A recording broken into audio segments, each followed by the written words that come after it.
It's such an honor to be here. I'm so grateful. Thank you for inviting me and for wanting to hear what I have to say. So perfection. Well, I looked it up because we always start with definitions. Always my favorite.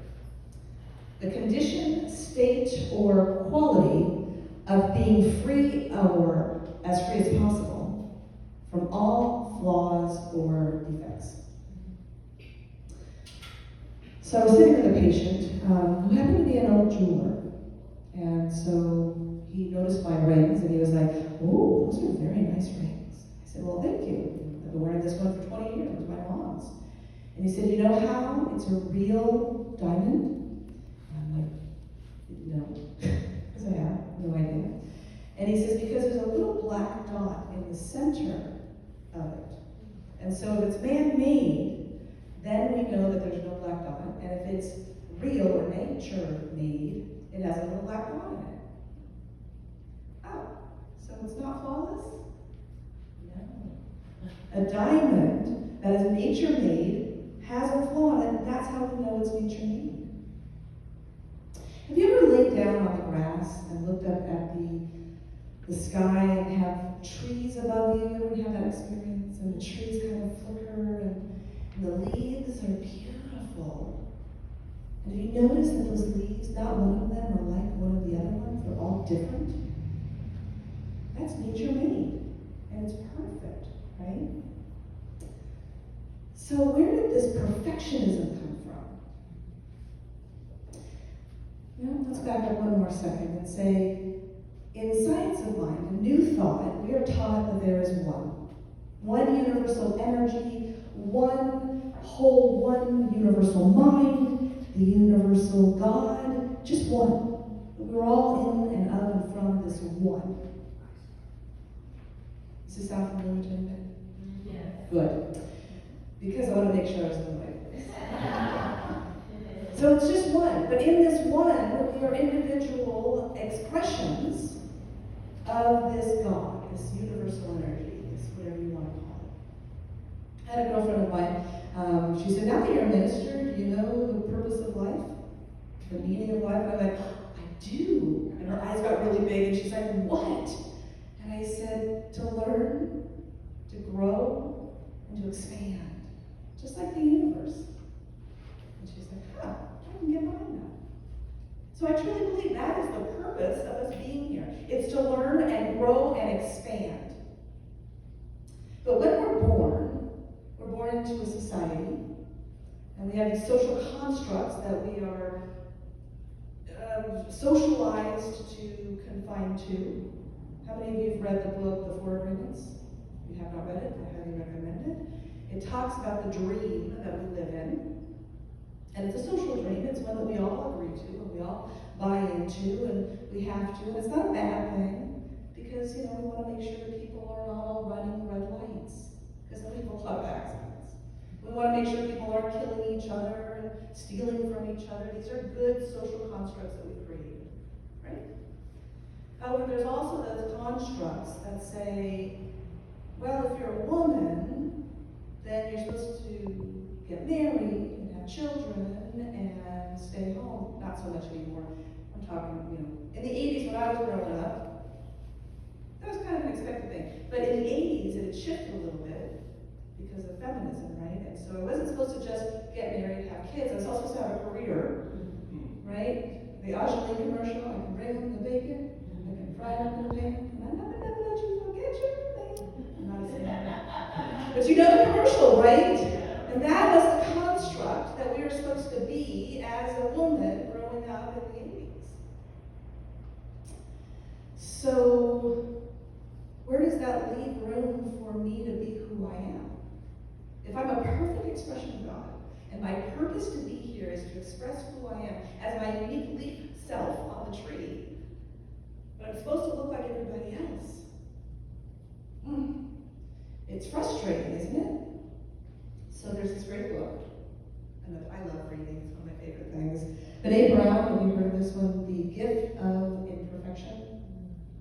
Again, if you haven't read it, it's a good book. I love Brene Brown, she's one of my favorite authors.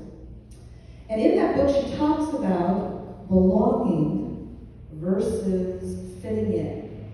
And so in high school, we are taught to fit in. Are you wearing the right clothes? Are you hanging out with the right people? Are you listening to the right music? In that right, we get to fit in and we get to feel like we belong. Because it's a need, it's a fundamental need in our human nature to want to belong, to connect, and to be loved. Right? Unfortunately, in the social construct, we have a tendency to try to fit ourselves into these little boxes that don't quite fit, and then we're uncomfortable and we're miserable and we're scared to be something that we are because we don't want to be rejected because we're trying to fit in.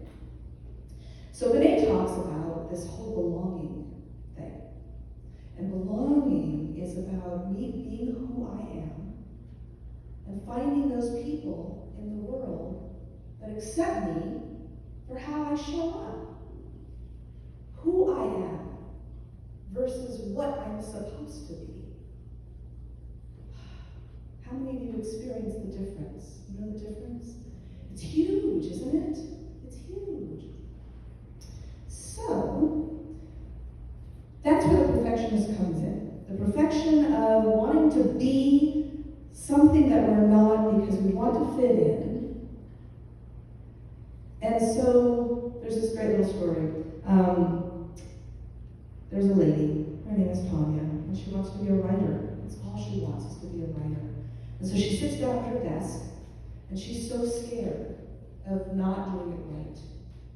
So she doesn't actually put any words on the paper. And she gets up and goes her just for life, and then she comes back and she's going to be a writer, and she doesn't actually put words on the paper. And so we know how the story ends, right? She has her mediocre job, doing her mediocre life, never feeling fulfillment because she's not willing to be imperfect. Because she's scared. And I can relate, I've been there, where it feels too daunting to do it because I might not do it right. But then, you've got Sarah over here. And Sarah wants to be a writer too. And she knows that she's really not that good yet. So she makes a decision, a spiritual practice. Every day I'm going to sit down and I'm going to write. And she does. She gets home from work, she sits down, she starts writing, not very good at first, she gets better, she gets to the point she's got an entire book written, she puts it into the publisher, she gets that Dear John letter, thank you for sending your in, but we're not interested this time. But she doesn't stop, she just continues. And she finally, enough time, puts that book in, or a different book, and it's accepted. And now, she's a published writer.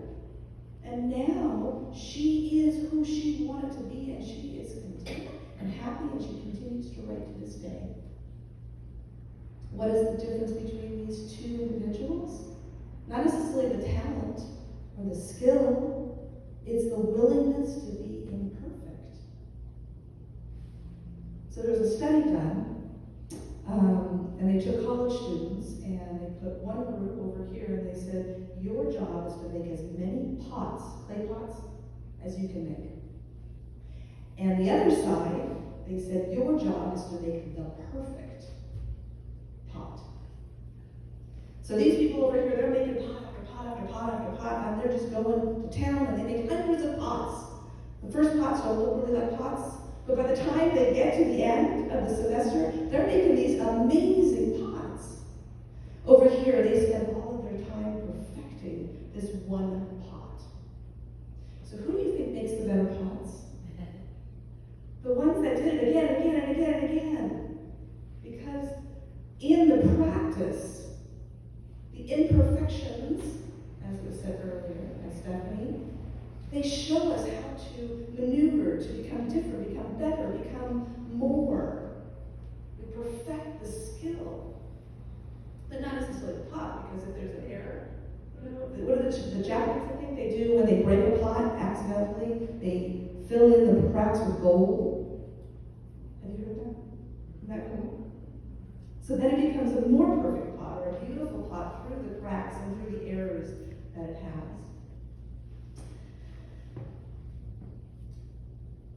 So where does this belonging come from? How do I know? How do I know how to belong versus just fit in? And that's through our spiritual practices. Our spiritual practices of meditation. And meditation doesn't necessarily look like sitting in quiet or silence. Meditation can look like taking a mindful walk, doing a labyrinth, singing a song, doing the dishes, wherever you can sit and be mindful of where you're at and who you are. That's meditation. We have a tendency to want to limit it as people because we want to do it right and perfect. And then it's through prayer, our spiritual mind treatments. Do you do spiritual mind treatments here? I know that's a CSL thing. The acknowledgement of God, the unification with God, the declaration of what it is that we want to see happen in our life or is going to see happen in our life, the gratification of that, and then the release of it.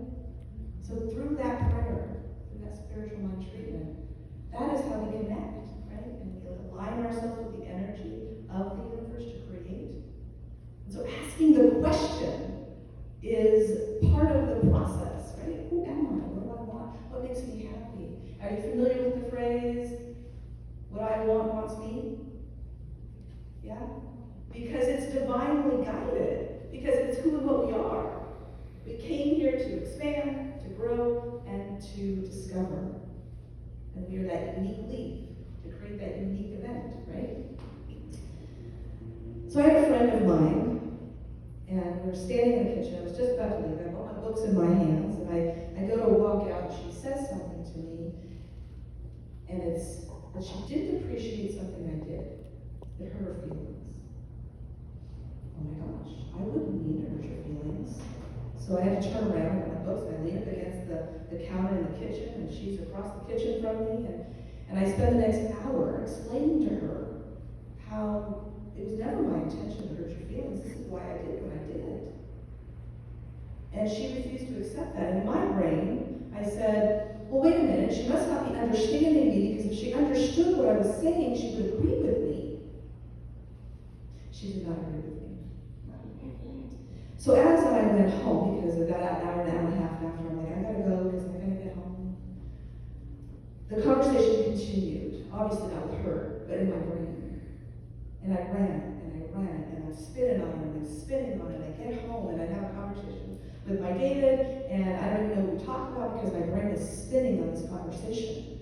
And I go to bed, and my brain is spinning on this conversation. I'm like, why doesn't she understand? I didn't mean to hurt her feelings. And then I realized, and of course it's a one-sided conversation, because I was taught a long time ago that I don't get to speak for other people in my mind, because that's not fair. So then, it's just a monologue, right? So I'm saying the same thing again and again. I was really tired of the conversation in my head. And I'm thinking, going back, thinking about, okay, who am I? I'm a perfect expression of God. I know this. Am I asking the right question? My question is, why doesn't she understand? And that's not the right question. The question is, why am I so upset about this?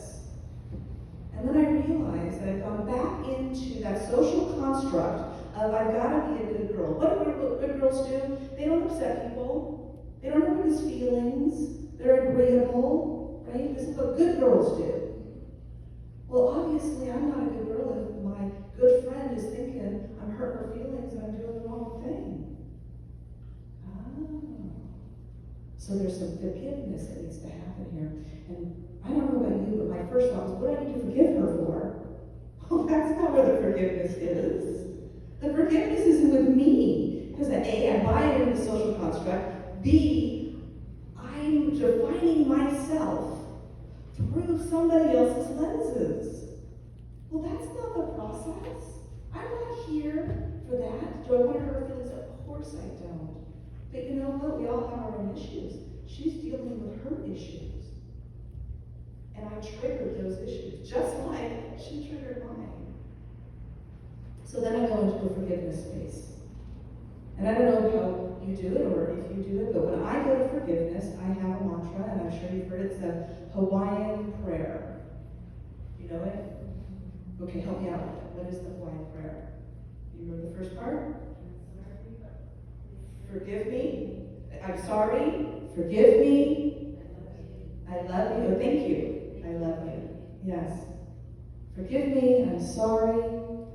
Thank you. I love you. And so I do that. And what would be great is if I decided I forgive you, and I go through this process, and I'm done. I don't know about you, but again, it's not a one and done thing for me. Forgiveness is a process that takes me a bit to get there. It may be a week, a month, maybe. But every time it comes up and I feel it, I go, oh, I need to forgive. And then I say it. Forgive me, I'm sorry, thank you, I love you. Again, forgive me, I'm sorry, thank you, I love you. And now I can honestly say that that conversation that I have, I'm so grateful for it, because it made me realize what I was doing. I was trying to fit in instead of belonging, and it gave me a chance to forgive myself for the error in judgment. What do they call that? A sin? Yeah. So, we've got a process. Notice your feeling. If the feeling is happening, that means there's an issue there. There's a wound there. Right? If I'm feeling angst about it, it's not about them, it's about me, and I need to figure out what's going on here. Because if someone told you you were wearing ugly shoes and you were the cutest shoes in the world on, would you care? No. Then it's, what am I saying to myself? What's the narrative? Can I change the narrative? And when I change the narrative, I feel better. If not, then there's forgiveness work to be done. Okay, see a couple of eyes go, say it again. First, we notice the feeling. Second, we notice the narrative. If we can change the narrative and we feel good, great. If not, now we've got forgiveness work to do. It works. At least it's worked for me. So in the end, I'd like you to remember that you are the diamond with the little black dot, because we know nature made you. And we don't need to be perfect, because that means you're man-made, and we all know